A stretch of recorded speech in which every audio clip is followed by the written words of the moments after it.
हमारा अगला शब्द है अक्रीशन।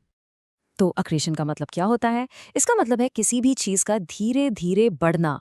पर कैसे? छोटी छोटी चीजें या लेयर्स के जुड़ने से। आपने देखा है ना, जैसे एक छोटा सा स्नोबॉल पहाड़ से लुढ़कता हुआ कितना बड़ा हो जाता है। बस वही प्रोसेस, उसी ग्रेजुअल बिल्डअप को हम अक्रेशन कहते हैं।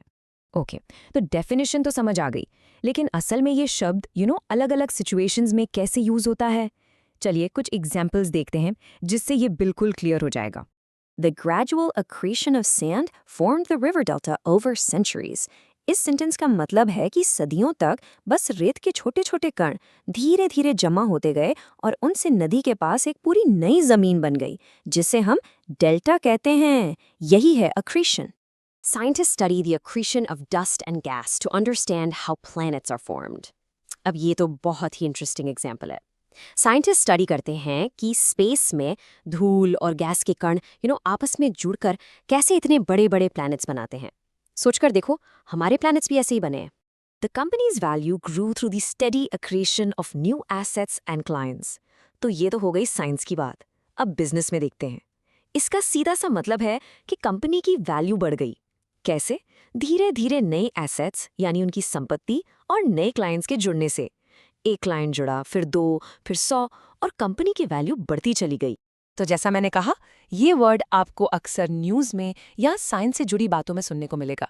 चलिए एक ऐसी ही रियल वर्ल्ड एग्जाम्पल देखते हैं। The theory of planetary accretion suggests that our solar system was built from the bottom up, with small bodies gradually clumping together. ये quote उसी बात को confirm कर रहा है जो हमने पहले डिस्कस की थी। ये कहती है कि हमारा पूरा सोलर सिस्टम बॉटम अप बना है, मतलब छोटे छोटे टुकड़े धीरे धीरे जुड़ते गए और उनसे इतने बड़े बड़े प्लैनेट्स बन गए। ओके, तो अब तक अक्रीशन का कॉन्सेप्ट काफी क्लियर हो गया होगा। इसको और भी पक्का करने का एक सुपर तरीका है इससे मिलते जुलते यानी सिनोनिम्स और इसके बिल्कुल ऑपोजिट यानी एंटोनिम्स को देखना। रेडी? चलिए देखते हैं। तो पहले देखते हैं सिनोनिम्स, यानी वो वर्ड्स जिनका मतलब अक्रीशन जैसा ही है। ये हैं अक्यूमुलेशन, ग्रोथ, बिल्डअप और ऑगमेंटेशन। इन सभी का बेसिक मतलब वही है, कुछ जमा हो रहा है, बढ़ रहा है, इकट्ठा हो रहा है। अब आते हैं इसके ऑपोजिट वर्ड्स यानी एंटोनिम्स पर। ये हैं रिडक्शन, इरोजन, डिप्लीशन और डिक्रीज। जहां अक्रीशन का मतलब है जुड़ना और बढ़ना, इन सब का मतलब है कम होना या घटना। जैसे इरोजन से मिट्टी बहती है और जमीन कम हो जाती है। देखा, बिल्कुल उल्टा प्रोसेस है। तो अब अक्रीशन वर्ड आपकी वोकैबुलरी का हिस्सा बन गया है। आप इसका मतलब जानते हैं, आपने इसके एग्जाम्पल्स भी देखे। तो अब आपकी बारी।